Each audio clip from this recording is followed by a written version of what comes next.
大家好，歡迎收睇今次嘅深度報導。近期中國航天界發生咗一件極具震撼力嘅重大消息，海南文昌航天發射場喺8月10號晚上進行咗一次發射任務，點知火箭升空唔夠90秒就突然爆炸，令到整個發射任務徹底失敗。呢單突發事件迅速引起咗社會各界廣泛關注，究竟呢款被視為新一代主力嘅火箭出現咗咩技術問題，導致發射現場變成了半空火球？而今次嘅失利又會點樣影響未來中國航天嘅發射計劃同部署，甚至係整個航天發展嘅步伐？咁今集我哋將會同大家一齊深度剖析呢單事故嘅來龍去脈，嘗試喺有限嘅資訊中釐清事情嘅核心，探討呢次挫折背後嘅深層意義。根據官方資訊同新華社報導，今次發射任務喺8月10號晚上8點02分正式點火，原本係計劃執行將中星4 B 衛星送入預定軌道嘅任務。然而，根據多方消息與視頻顯示，喺火箭升空後大約85秒左右，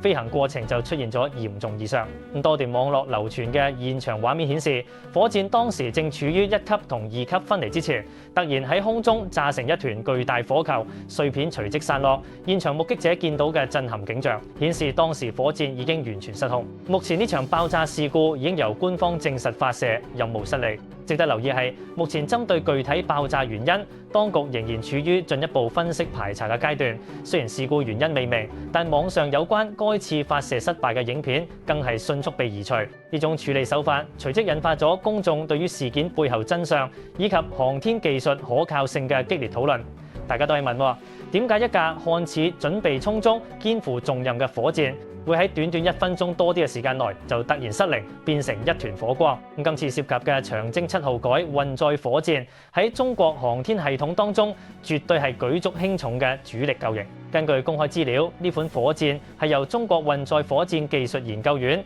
基於長征7號基礎上研製，係一款新一代中型高軌3級液體無毒無污染捆綁式運載火箭，全箭總長60.1米。地球同步轉移軌道，運載能力達到7噸，成功填補咗中國喺5.5噸至7噸運載能力之間嘅空白。作為一款設計精良嘅型號，長征7號改具備適配多種整流罩嘅靈活性，原本肩負住推動中國通訊衛星網絡發展嘅核心重任。無論係技術水平定係設計目標，佢都代表咗中國航天工業嘅現代化成果。今次事故發生喺呢款主力型號身上，對於其聲譽同埋未來嘅應用部署，無疑係造成咗一定程度嘅打擊。技術團隊目前承受緊極大嘅壓力，去查清問題，確保未來任務唔會重蹈覆轍。畢竟呢類火箭係保障國家航天計劃穩定性嘅關鍵。大家或者會好奇，點解今次失利會咁受關注？其中一個關鍵點係因為近年中國航天嘅發射節奏實在太過頻密。長征7號改喺今次任務之前，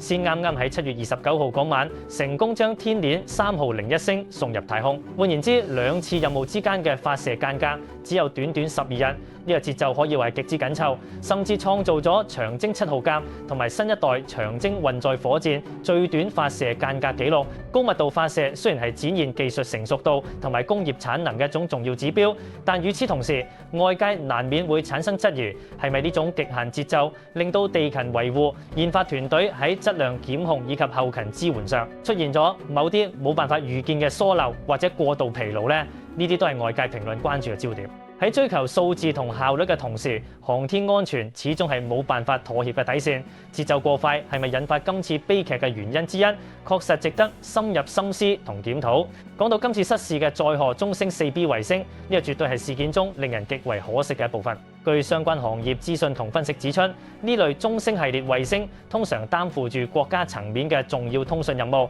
甚至涉及軍事或者加密通訊等敏感領域。若果衛星未能成功進入預定軌道，意味住原本計劃好嘅網絡覆蓋、數據傳輸以至國防安全通訊佈局，全部都要被迫推倒重來。呢種無形嘅損失，往往遠大於火箭本身嘅製造成本，係未來幾年內需要花費大量時間資源去補救嘅重大缺口。每一次衛星嘅發射失敗，都唔單止係硬件上嘅損失，更係相關衛星通訊規劃嘅一次沉重打擊。對於依賴呢個網絡嘅部門嚟講，後續嘅調整工作絕對係一場噩夢，不僅影響數據流，更可能打亂整體的戰略節奏，損失難以估量。自從長征7號改投入使用以嚟，雖然有過不少成功嘅經驗，但並唔係每次發射都一帆風順。今次爆炸事故之後，網上有關火箭發射失敗嘅影片，好快就俾人強制下架。呢種處理手法令到唔少網民覺得官方想盡力將事件淡化，或者係因為唔想引起過多嘅恐慌同負面輿論。但航天科技本身就有極高嘅風險，